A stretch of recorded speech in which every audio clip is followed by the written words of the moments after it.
Good afternoon, everybody. This is Amy with the Carpenter Kessel Home Selling team. I am the marketing manager here, and I am going to get our team on board for our first ever house flipping investment seminar. Hang on just one second, and we're going to get everybody put on the show.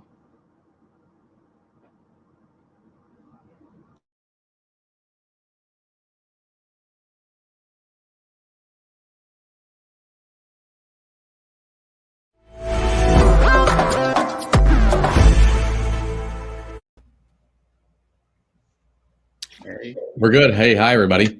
Well, welcome, everybody, and thank you for joining us. I'm Kirk Kessel, and Dewayne Carpenter, I think, is going to be below me there. He's waving. Yep. We're the team leaders for the Carpenter Kessel team. Between the two of us, we have over 60 years of real estate experience. We've done all sides of the spectrum. Investing in real estate has always been a passion of ours, and we've decided that we wanted to create this investment division, which is really a small group or circle that small circle of group of friends that benefits from the experience, the knowledge, the guidance, some advice, and just some good fellowship. We usually meet once a month at Ember and Oak, have a great lunch, discuss some topics, answer some questions, and it's a great experience for the investors. However, due to the current environment, we've delayed our March meeting long enough, and we decided, hey, let's take this online. Dewayne? Yeah, so while we have some downtime, we want to take advantage of this opportunity by learning and sharpening our skill set. By doing so, this is going to benefit everyone with the influx of opportunities that will open up when the pandemic is over. So now's as good a time as any to learn and then put a strategy in place and take advantage of these opportunities as they arise. Kirk, want to introduce Mark? Sure. Mark is the newest member of our Carpenter Kessel home selling team. However, he's been a friend of mine and a colleague for over 10 years.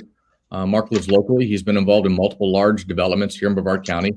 Some of the developments include Harbor Edge Condominium, the Reserve at Lake Washington, the Enclave at Indian Harbor Beach, the Enclave at Lake Washington, as well as handling the recent land acquisition for the View Condominiums and Hotel in Satellite Beach.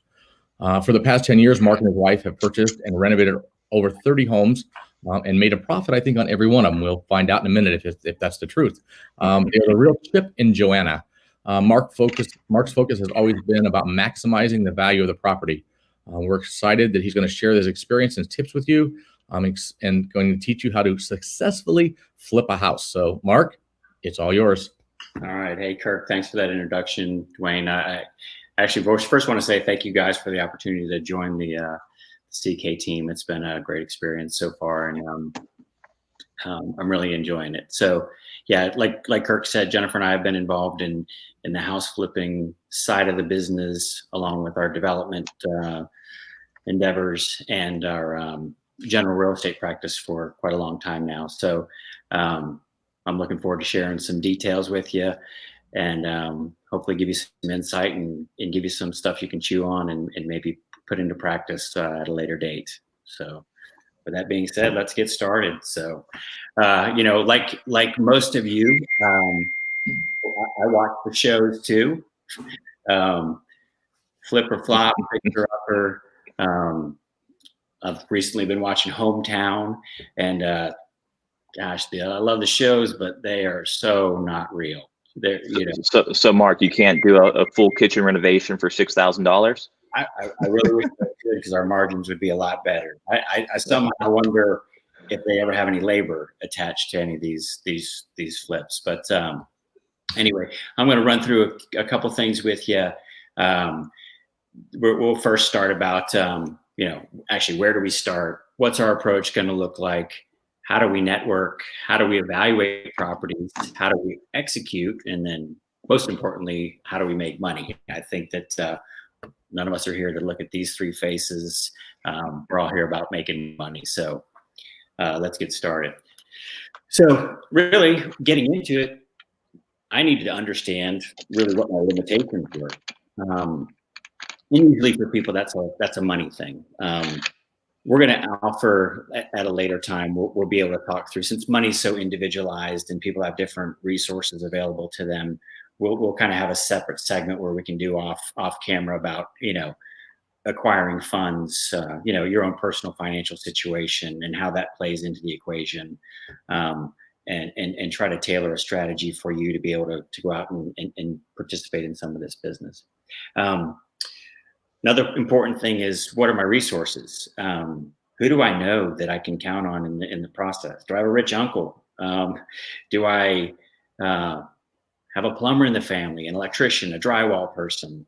The people that I know along the way that can help me along with this process. So the next part, where I put down about who is the contractor, in most of these situations, and we look for the uglier the better. If it's an ugly place, needs tons of work, typically needs a contractor, and those are the ones that we want to participate in, because that's usually where we can produce the most margin.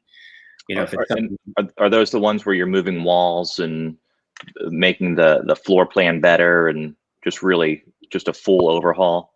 Yeah, you know, our business has primarily been focused on the beach, so we're typically dealing with older houses. A lot of times they have cast iron pipes, they have old plumbing that needs to be new feed lines. The design is just functionally obsolete, which typically means ripping out walls and kind of stripping it down to the bare bones in order to make it the right project. So in all those situations, you have to have a contractor. So am I one myself? Do I need to go out and hire somebody? Do I have somebody that I trust in that part? Now, I kind of made a joke at myself here in this next part is, I need to know what my personal abilities are. I personally have zero talent when it comes to putting my hands on something. You know, I'm great with a broom. I always believe in a clean job site. You know, so I try to make sure that that's first and foremost, that I keep a neat work environment, because it actually sets a good tone for what I expect throughout my projects. But when it comes to personal abilities, if you've never tiled a house before, please do not do that. We've seen a few of those in the marketplace. Yes. Anything homemade in a house that you're redoing is absolutely the kiss of death. So I promise you that it will cost you more money from not hiring a professional than it will to hire one when somebody walks through and sees a homemade tile job in your house. So just please keep that in mind. That's a critical mistake that people make, thinking that their own sweat equity is going to make a huge difference. And oftentimes it's just the exact opposite. Yeah, because what a lot of times we see is, if it's poor craftsmanship, the buyer's already taking that off the price. Mm-hmm. They're already like, oh, we got to redo the floors, or, oh, we have to redo the shower, or whatever it may be, even though, you know, that maybe the shower's never used, but like what you said, it just has poor craftsmanship, or it was a do-it-yourself project and they weren't qualified and they didn't understand, like what you say, understand their abilities. Right, because it absolutely makes just a massive difference. So next, you know, how do we actually acquire a project? I think that people think about, going to the courthouse, acquiring a bank foreclosure that they see, looking at things on Zillow, looking at for sale by owners. And this is one place, and I'm not trying to pat the real estate community on the back, but I do think that this is an important area where we can help. I mean, we have the most knowledge about the marketplace. Nobody has their ear to the ground more so than we do. And I can tell you, the 3 houses that I'm going to walk through during this presentation, all of them were acquired through a fellow real estate agent. So I think that's one of your most important opportunities to network, is with that community. And then lastly, in this section, I just want to know, how much time can you devote to this venture? This is a job. These houses do not get built by themselves, and it's super important to know how much time you can put into it. You know, if you've got a full-time job and you need to have somebody working on this for you, not a bad thing, but just have to factor that into the equation as one of your costs. But anyway, just knowing your limitations as far as that goes. And so would you say that time is money? So when you buy a project, you're not looking at spending a year to rehab this project. You're looking at getting the project done as quickly as possible. Is that correct? Every house that I have it mapped out to the day what that house cost me sitting idly. So when a drywaller doesn't show up, I know what it cost me that day for having inactivity. So right now I've got one sitting that has been touched in 2 weeks. So the meter's always running. Mm-hmm. Yeah, time is money. Yeah.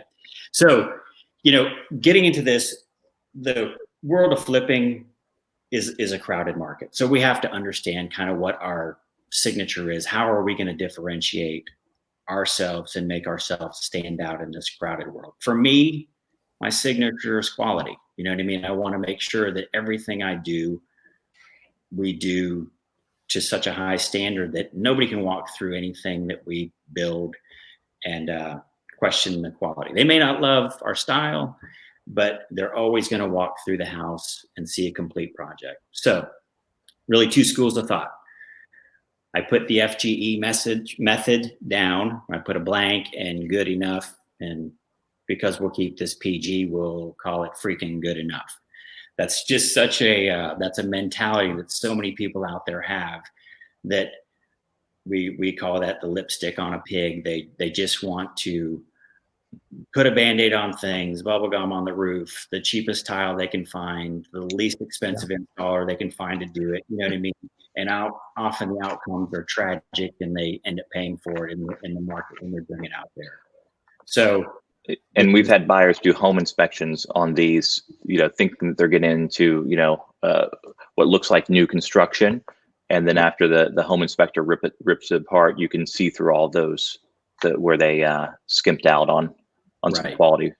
So, yeah, just the lipstick only. Mm-hmm. Right. So if you came to us for advice, we always emphasize the triple D method: do it right, do it right, do it right. Mm-hmm. I always will bank on the fact that people will pay more money for something that I did right than that they would pay me enough money for something that I didn't. And I think as long as that's your motto, you've got just such a leg up on most of the people that are trying to participate in this business. Absolutely. So anyway, the importance of networking. I think that for me, people know what I do for a living. They know I'm a realtor. They know I've worked on the development side, and they definitely know that I'm into this side of the business. So I make a very consistent habit of, if anybody wants to find out where Mark Fontaine is, or find him at 8:30 on a weekday, anybody that's on this broadcast will immediately say he'll be at Starbucks on Fifth Avenue. And I can tell you that the importance of having a consistent place to network makes all the difference in the world, because the next three houses that I'm going to talk about, and the enclave at Indian Harbor Beach, the subdivision that I did in the last 2 years, all came from conversations that originated at Starbucks. So they never hit the market prior, correct? They never hit the market prior.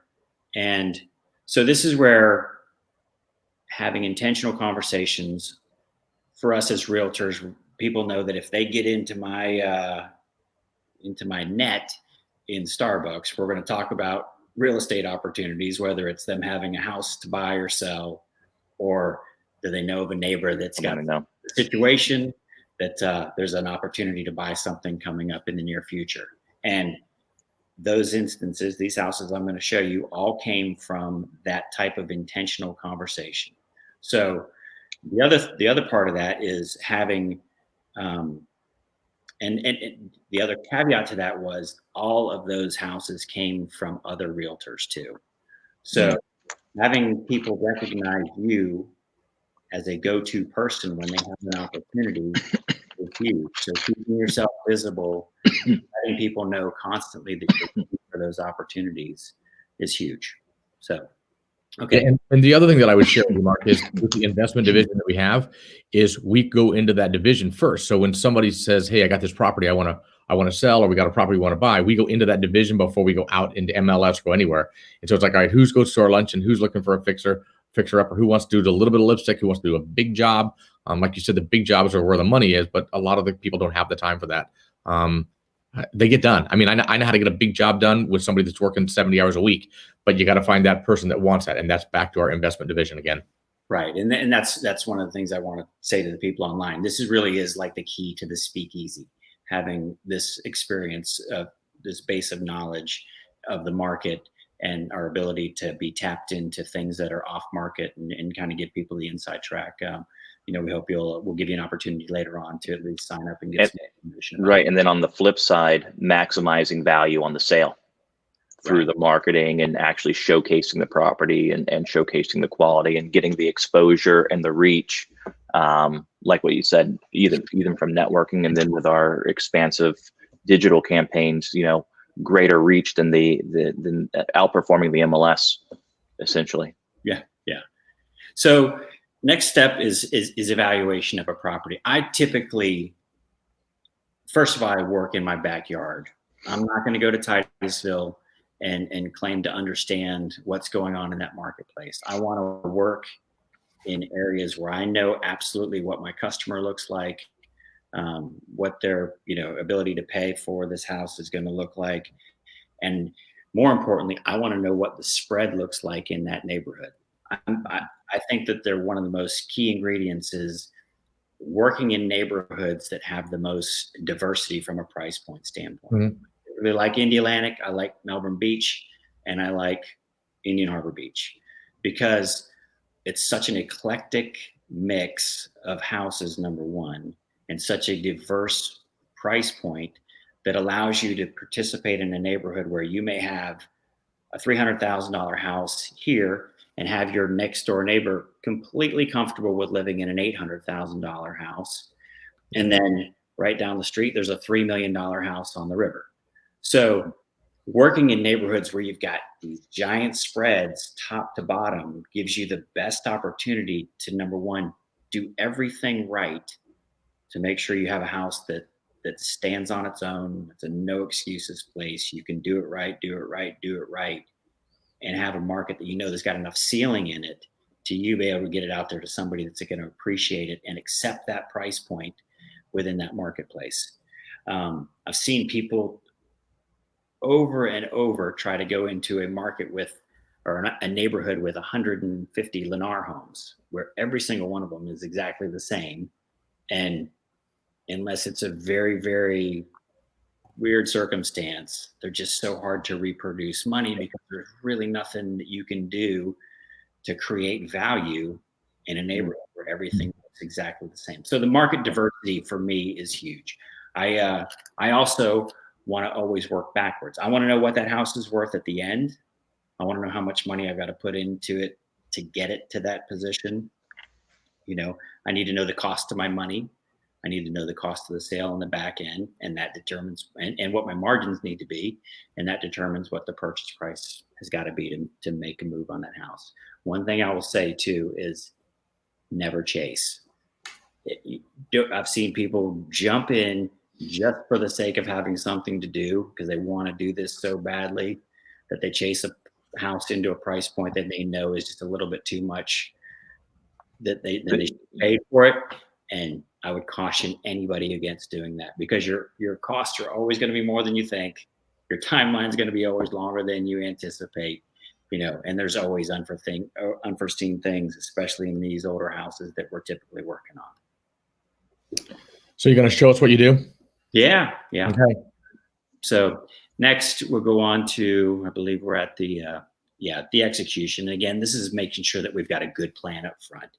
Anything that you can get out ahead of, you know what I mean? When you've got a time between when you've actually made a commitment to purchase something until you actually get it closed, if you've got an opportunity to understand what your new layout is going to look like, what your cabinets are going to look like, what your floorings, your roof, your landscaping, all of it, make sure that you get out ahead of that stuff as quickly as you can. Because if you've got a 30-day lead time before closing, those are days gained when you're getting those things in order prior to. Yeah, while you don't own it and while that meter's not really ticking yet. The meter's not ticking yet.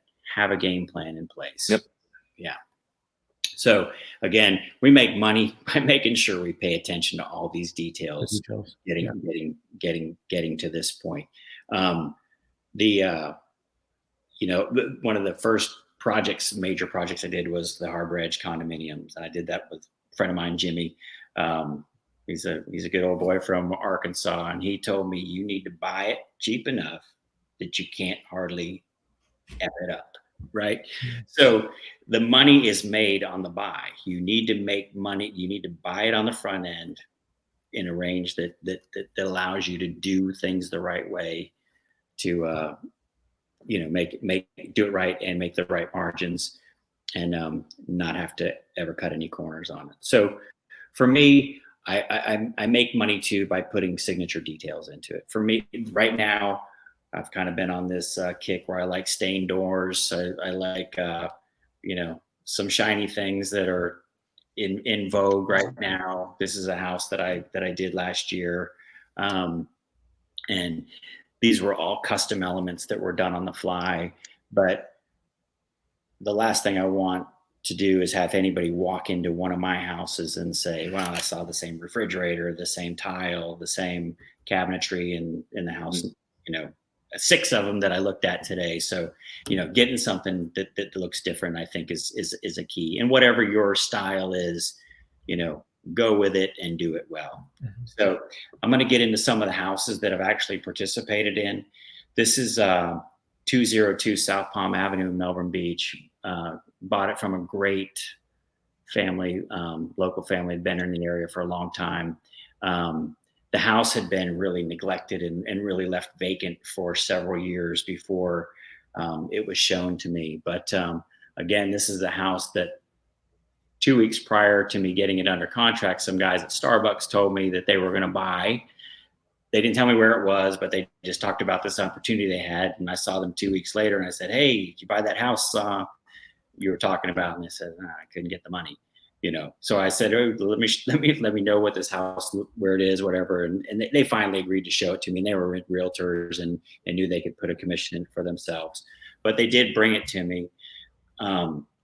And where the buy got interesting is that they did everything they could to make this house look bad. It was almost like it was intentional. I literally walked through the front door and there was a pile of dog mess.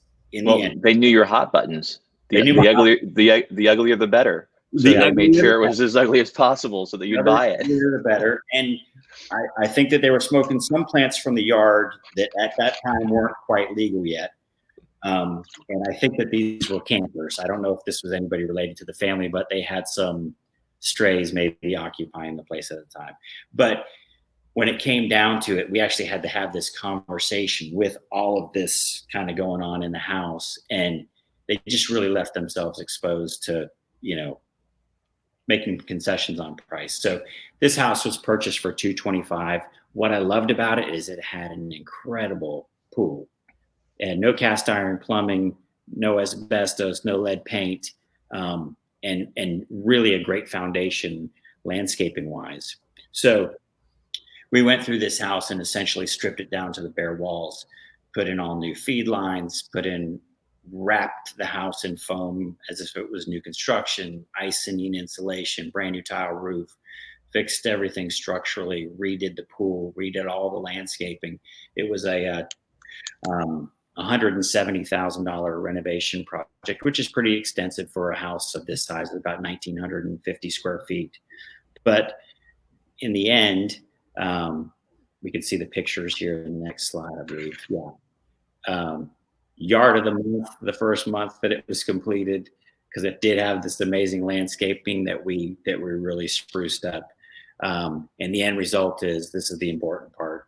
The total in cost for about $395,000. This house sold for $530,000, and it sold in 1 day on the market, cash. And I had a backup full price cash offer, and competed very nicely with a new construction house right down the street, $1 per square foot. So if it's done right and you leave people no place to beat you up on price, it will bring all the money. And I think that's the only way to approach this business. And quickly.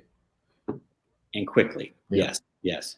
So another project, 10th Terrace. This one I wanted to include because I actually, in the middle of this process, pre-sold it to a friend, which is a mistake. I never let it get exposed to the open market. And I don't believe there's any rationale for pre-selling anything, because if something changes in the meantime during the construction process, somebody won't close. If the market goes up, you left money on the table. So I think it's always better to finish it and do it and let it get The proper exposure. Yeah. And the exposure is key to maximize price. This house was terrible, but it had a very interesting history. I actually found pictures of Werner von Braun, Buzz Aldrin, and some of the other astronauts from back in the 60s having parties in this house. This guy was a launch director. So it had some interesting memorabilia and a great story when it came time to selling it. But terrible floor plan. We completely gutted the inside of it. This was a house that I was able to actually take my Sharpie, my ruler, and draw out a whole new floor plan, repurpose the whole house. $250 acquisition cost. Did a nice renovation for $120 on it. Sold it for $409. Made a little bit of money off of it. You can see the results were that it was a brand new, more open concept plan, fit within today's market, what people are really looking for. And unfortunately, selling it to a friend gave them a good deal. They sat in it for 2 years, did not lift one finger, and it sold for $565,000 just a few months ago. So lesson learned there was expose it to the market, let the house do its thing, and maximize your profits, because I obviously left some money on the table. Let us do our job, Mark. Don't let us. Yeah. Well, and the reality is, I mean, just to open up the conversation, is if you and your wife had moved into this thing for that 2 years after you renovated it and stayed there, all that money would have been tax free. Great point. Yes. Plus the extra $100 and some $1,000. So yeah, it was tax free. $1,000 2-year period, and lived in a really cool house in the meantime. So we'll go on next to this is kind of, for fair balance, we got to show you one that didn't do so hot, right? This is Franklin Drive, great street on the west side of Franklin on the peninsula in Indialantic, super desirable, great lot. We went through and really opened this house up. It was super closed down, super formal. Did a lot of great stuff to it. Our huge mistake was Jennifer and I were in the middle of a couple of other projects and had to make some decisions about how far we took this house, and decided to diversify a little bit with what we were working on. And in this case, we skipped putting in new windows, which it warranted, putting in a new roof, which it warranted, and putting in a pool. All things I knew my real estate hat was telling me that this market warranted. And unfortunately, we didn't do it, and paid the price for it. It would have been another $80,000 to kind of get it to the finish line. But I think on that $80,000, it would have produced another $150,000 in value. So the return on that money would have been great. The implications of not doing it made this house basically a wash at best, maybe a slight loser, and gave my wife an opportunity to put a check in the lost column, if she ever needed to use it against me at a later date. So, yeah. But by and large, you're making money on all these, and I mean, when you look at one, I mean, I don't know what your criteria is. I have my certain criteria. When you look at one, are you looking at making $25,000 per house, $50,000 per house? I mean, in the olden days when I did this 35 years ago, I was happy to make 10 grand a house. Right. I'm not anymore because the risk is too high. What's the number that you're shooting for, so that as investors they can say, hey, that's something that appeals to me, and this might be something that I want to do.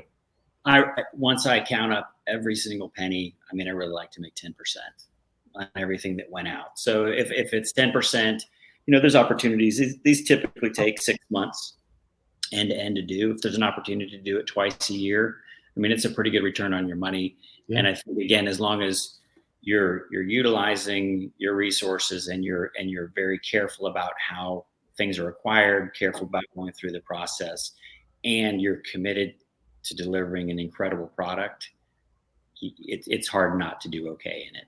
Yeah. Yeah, you've done great. Thank you. So last house I want to show you, this house didn't actually sell, but another house that was acquired through a fellow realtor brought me this house. It was a house that a guy bought, put a roof on it, put windows in it, but completely gutted the interior and ran out of money. So he needed a quick solution. He had to sell it in 2 weeks. And, so that in itself, he left himself a little bit exposed about how much market potential he had to sell it to. And it created a good buying opportunity. I paid $232,000 for this house. One of the reasons I wanted to leave these pictures here that are open is just to show this was a house I got to completely reimagine the floor plan, modernize it, put some elements in that I thought were really cool. The purple drywall that you see is a soundproofing drywall that happens to be wrapped around a bathroom, but just kind of going through these little elements where the entire perimeter is wrapped in foam. You can see the Icynene insulation in there, which is actually a new structural component to the house, as well as the amount of energy efficiency that it produced. That's got all PGT WindGuard windows in it. You can see the PVC in the bathroom, that all the cast iron plumbing was eliminated from this house, everything repiped, made now mechanically, physically. This house is sound as can be, and it is brand new construction. That's really pretty. Although we did not sell this house, I did have an offer of $475 on it. We've got total cost into it right at about $400,000. So, what's the square footage? That house is 1,670 square feet. Mm-hmm. Wow! And if that top right corner picture looks familiar, that's what you see in the background, and it happens to be my personal house. So, the moral of the story is, build it like it's for yourself. Build it like it's for one of your family members. And number one, there'll always be a market for it. And just caution you. Number two, you may fall in love and make it your own house. So yeah, but it goes back to like what Kirk said about the strategy where you sold it to your friend. This house, you're going to stay there for 2 years or more. And then whenever you sell it, you're going to be able to take advantage of the not having to pay taxes on that profit there. Yeah, absolutely. So I hope that some of this information has been helpful. We'd certainly love to field any questions that you guys have. Would certainly love to give you an opportunity to be part of what we're doing and take advantage of us any way you can. So I'm going to jump in here real quick as the moderator, guys. We did have one question coming from Facebook. Our very own Leslie from the team wanted to know, Mark, how did you do on your first ever flip? Wow. Actually, the first flip that I did, I would say, was the first house that Jennifer and I bought together. We were newly married, and I realized I had a problem at this point because it was a relatively, as my parents would say, oh, it's perfectly fine. You can live in it and forever and never make a change. But I realized that I don't like other people's stuff. So we bought a little house in West Melbourne. We got right at tearing it apart with a new baby in tow, and we sold it about 8 months later, and we actually made $16,000 or $17,000. But again, this was on a house that we paid $40,000 for. Jennifer and I have been married for almost 30 years now, so we've been at it for a long time. So we've got one more slide here, guys. I'm going to change the view for you really quickly. Put us back on the thing here. I'm not sure who was going to talk about this one, but yeah. Well, yeah, I just want to, with everything going on, just kind of talk about the elephant in the room. What this chart shows is what happened to the housing market during the last 5 recessions. So currently, we don't have the debt crisis that we had in 2008. And so what Kirk and I feel, and Mark, I think, agrees, is that we're looking more like we did in the recession after 9/11, when everything was put on pause. Where I'd make a phone call to talk to someone, and they said, we're not doing anything until we get our country back. So we're feeling that this coming recession is probably more like 9/11 than any of the others. Like I said, we don't have the current debt crisis. And if we go to the next slide, we can show what happened and why, what happened for the cause of the Great Recession of 2008. So if you remember 2005, 2006, if you had a heartbeat, you could get a mortgage. You could be a hairdresser, and if you told them you made $30,000 a month on a stated income program, you could get a multi-million-dollar mortgage. And so that's where you see where the index is so high. And then since then, all the standards have really tightened up. And since 2008, I mean, really the standards, they're still just as tight. So we don't have that those loose mortgage standards, which led to the debt crisis that we had back in 2008. So we don't have the same parameters that happened there. I've got one question. This comes from our intern, Hunter. He wants to know, how do I finance a flip or an investment if I'm only 18? Should I wait another year or two, or should I find a way to finance an investment soon? Kirk, you want Do you want to answer that? We probably have a different, every one of us probably has a different answer. Yeah, I mean, I think that it really depends on your individual situation. I can tell you this, that if you've got a good story and you've got a good plan, there are always people out there looking to finance somebody in their efforts to do this. Absolutely. I get people come to me all the time, say, please, please, please put my money to work for me. And I think that having somebody believe in you, believe in your hustle, believe in your commitment to getting this thing done, there's no age limitation on that. No, and so we would call it OPM, other people's money. And what we would say is, okay, hey, Hunter, you got a great, My favorite type. You got a great property. Show me the property. Explain to me, just like Mark said, tell me what all your costs are, what it's going to be from start to finish. Let me see if I believe in all those costs, because I clearly believe in you. I might want a little piece of the upside of it, and let's go. I'll be your silent partner. I'll be your money guy behind this thing. But you're going to do all the sweat equity. And like Mark said, you've got to have a timeline. So day one is ripping out this. Day two is doing the pipes. Day three is this. Day four, and you got to follow that, because if you end up, I've seen investors take 6 months to get these projects. Cost of money. So Hunter, get a great timeline down, and then go to some investors and say, hey, here's my project for the summer. Here's what I want to do. Yeah, it goes back to Mark's point about networking. Mm-hmm. Go to Starbucks. Yeah, go to Starbucks. I go to Panera Bread, so it's all the same. It works. Do you want me to cover this, Dewayne? One of the things we, in kind of closing, we want to thank everybody, and maybe each one of us want to say something, but, as far as investors, if you're interested in being an investor, you're interested in being in the group, text us, text invest to 321-204-8326. It should be on the screen there. Most of you will have our cell phone. You can text us, say, hey, I'm interested in talking to you. We're happy to put you on a Zoom conference call. We're happy to show you some of the things we've done. I mean, Mark's got just project after project. I've done the same thing for almost 38 years, everything from development to projects. Dwayne's doing the same thing. Dwayne and I are doing a couple right now. So, again, we thank you for joining us. We're really excited that you joined us. We hope next time we can all go to lunch and have fun at lunch, but this is the new norm right now. And so we thank all of you for joining us today. Dwayne, you want to say anything? No, just if you do text that, the screen that's gonna pop up is gonna look just like what Amy has here on the slide. Basically name, email, and then what we'd like to do is probably give you a call and then kind of understand what your investment appetite is, your experience, and then put you with one of us or put you with Mark and kind of run through the steps, and then as properties and opportunities come up, we know to either give them to you, or if it's not within that risk appetite or within the budget, then we can move them on to other people in the group. Yeah, and I just want to thank everybody for checking this out. It's a little different format and a little unnerving, but glad we were able to get through it. And I love talking about this stuff. So anybody has any questions, please feel free to reach out. We'd love to share our knowledge and give you anything you need to help you get jump started in this track. Yeah, you can tell we can all tell you're passionate about it. So. Yes, you've done a great job, and you're still doing a great job. So thank you. Thanks for being our talk show person today. We appreciate it. Yeah, guest speaker. Speaker. Yes, thank you. All right, we're good. So thank you guys so much for taking the time out to help host this virtually. Hopefully we can get back to Ember and Oak very soon. We do miss them. Please support them right now, and get your takeout orders to go. I will see everybody next time.